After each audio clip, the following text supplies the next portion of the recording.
Bonjour à tous, cette semaine, Regard s'intéresse au zéro déchet, une attitude à contre-courant de l'hyperconsommation, vous allez le voir, qui séduit de plus en plus. Alors, comment réduire ces poubelles? Comment gaspiller le moins possible?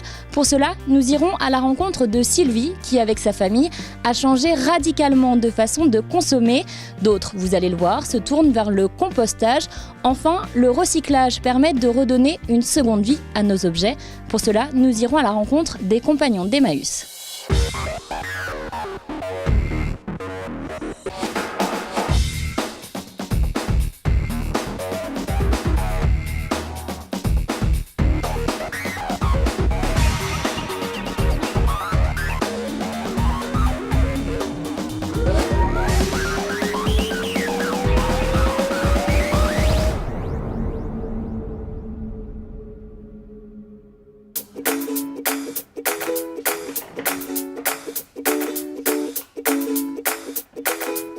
C'est un rituel. Avant de faire ses courses, Sylvie descend dans sa cave pour un inventaire. J'ai à prendre du désinfectant parce que ma bouteille est vide en fait.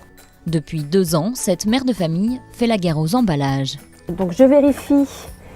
Donc là, mon riz arborio, je pense pas en faire encore cette semaine, donc je vais pas en reprendre. J'attendrai la semaine prochaine.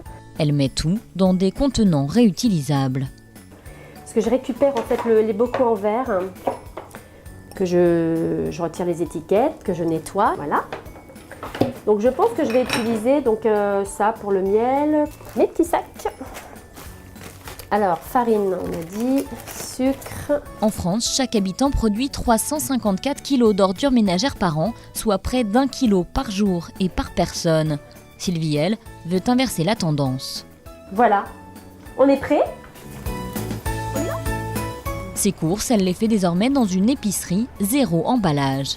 Bonjour Nathalie. Comment ça va ce matin? Très bien. À l'entrée, à disposition des clients, des bouteilles et des bocaux, car ici tout est vendu en vrac et au poids. Alors, mon nettoyant pour le sol, celui-là. Une nouvelle façon de consommer. On aura le bol de jeter, de mettre à la poubelle, tous ces bidons en plastoc là.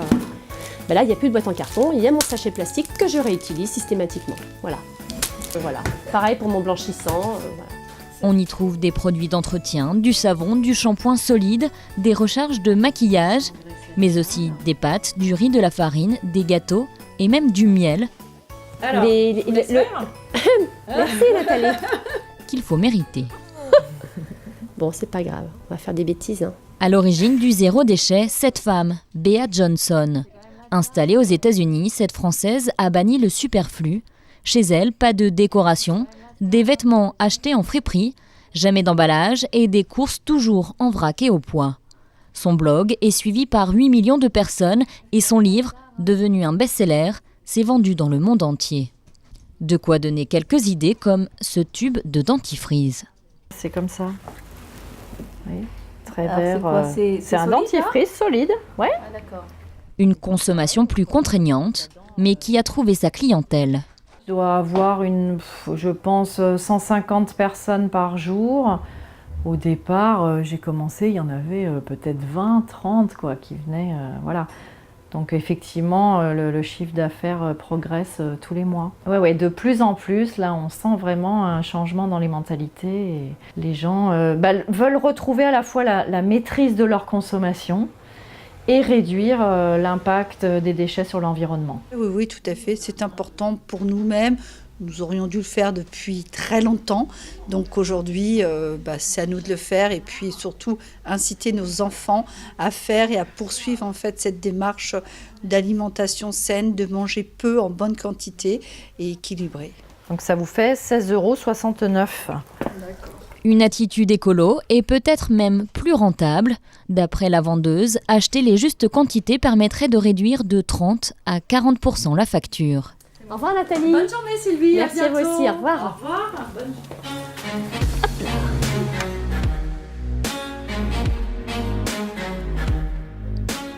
De retour à la maison, rien ne finit dans la poubelle. Dans les grandes surfaces, de voir toutes ces bouteilles plastiques, tous ces contenants, de les jeter. Je veux dire, c'est énorme. Mais après, moi, dans mon fort intérieur, Voilà, je ressens que c'est pas bien.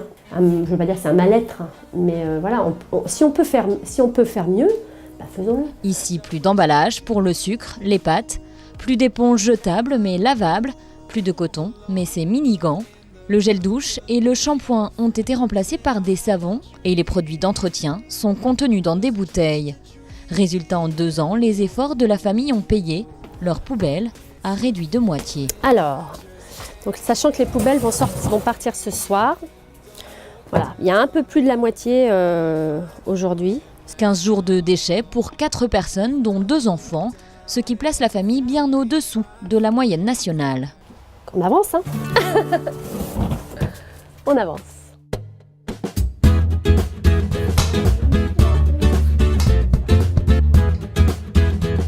Réduire ses déchets, c'est aussi la priorité de la famille Heurtel. Ce jour-là, en pleine préparation du repas. Tu voulais des poireaux? Pour les poireaux. Je t'enlève les épluchures 2 secondes. Ici, les légumes sont bio et les épluchures ne finissent pas n'importe où. Dans le bio-seau, c'est un seau, ça ressemble à une mini poubelle, sauf que à l'intérieur, on va mettre les épluchures. On va mettre du marc de café, un peu de sopalin, des restes de salade, du kiwi, la peau de kiwi. Depuis décembre, la résidence s'est dotée d'un composteur. Une dizaine de résidents jouent le jeu. Déjà, on a un petit peu la fibre à la maison.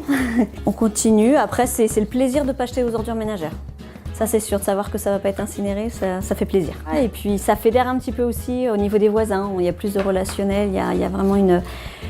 Enfin, du coup, on s'appelle plus souvent, on descend, on se fait des petites réunions, on prend des nouvelles du composteur. Il y a beaucoup plus d'échanges, c'est plus convivial. Le compostage permet de réduire de 30% son volume d'ordures ménagères, soit 150 kg de déchets organiques sauvés de l'incinération. Et pour les enfants, vider la poubelle n'est plus une corvée. C'est plus sympa, je les envoie, ils partent comme... Je dis pas que c'est comme s'ils partaient à la ferme donner à manger aux poules, mais il y a un côté plus sympa que d'aller vider la poubelle dans le local poubelle. On va au composteur, les loulous, vous mettez vos pulls. Tu prends le bio-seau. Attends Mathieu, je te prends le seau. Il est lourd, maman. Ok. Oh, ça va. Oh. Il va pleuvoir. T'as vu le ciel?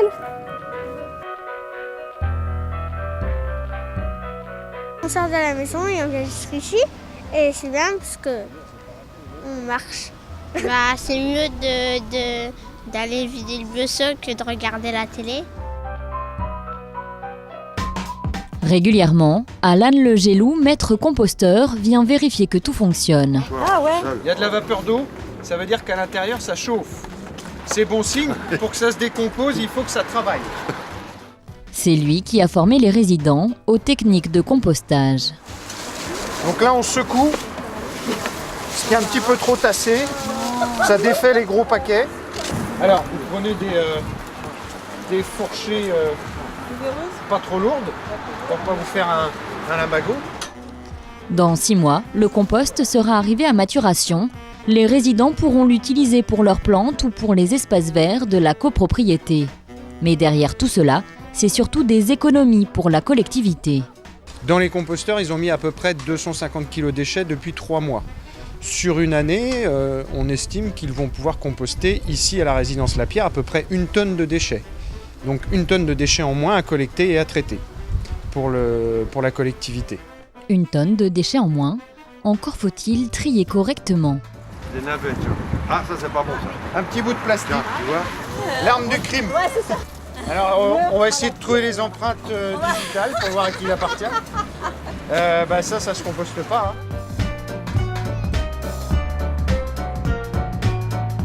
Pour réduire ces déchets, certains se tournent aussi vers le recyclage. Chaque jour, Emmaüs reçoit des centaines de vieux objets. Des frigos, des machines à laver, des armoires. 8000 tonnes de dons passent tous les ans entre leurs mains. Ils retrouvent ici une seconde vie. On a du beau matériel qui sera vendu à petit prix. L'idée, c'est que les gens puissent pouvoir bénéficier de ce matériel sans faire un crédit revolving. L'électroménager, ça reste très cher. Nous, ce frigidaire-là, par exemple, il sera vendu une petite centaine d'euros, ce qui reste relativement raisonnable vu le prix aujourd'hui. Chaque objet est trié, réparé lavés, avant d'être mis à la vente. L'atelier vélo, qui là aussi répare, donc retendre la chaîne, graisser un petit peu tous les points nécessaires, contrôler les freins évidemment. Et puis donc ce vélo sera vendu à un petit prix samedi à Bougival. Voilà. Et ici, rien ne finit à la poubelle. Alain, sur certains vélos, malheureusement, il ne peut pas les revaloriser en entier, mais il va pouvoir conserver des pièces. Ça va être les pédales, ça va être des dérailleurs, des guidons, des selles, des roues, ouais, tout à fait. Donc on a tout un stock là. Ce vélo, par exemple, a été fabriqué qu'avec des pièces détachées. Donc nous allons rentrer dans l'atelier gros électroménager. Dans cette salle, des machines à laver, mais également des frigos, testés pendant plusieurs jours. Et en cas de panne, ce sont les compagnons qui réparent. Ça commence à chauffer, ça veut dire que la résistance elle est bonne. Donc là, c'est bon signe là. Voilà, ça veut dire que donc Bertrand, c'est vraiment le pilier de l'atelier, Bertrand. Et Bertrand, aujourd'hui, il est prêt, il est en recherche d'emploi aujourd'hui pour travailler dans ce domaine-là, hein, Bertrand. oui. Un recyclage qui occupe 120 compagnons, logés, nourris, blanchis. Ils reçoivent pour ce travail 55 € par semaine. Emmaüs, je pense que c'est une grande famille. Et ça leur permet d'apprendre et de participer dans toutes sortes de travaux et des formations et tout ça. Comme ça, peut-être après pour avoir un travail ou quelque chose à l'extérieur.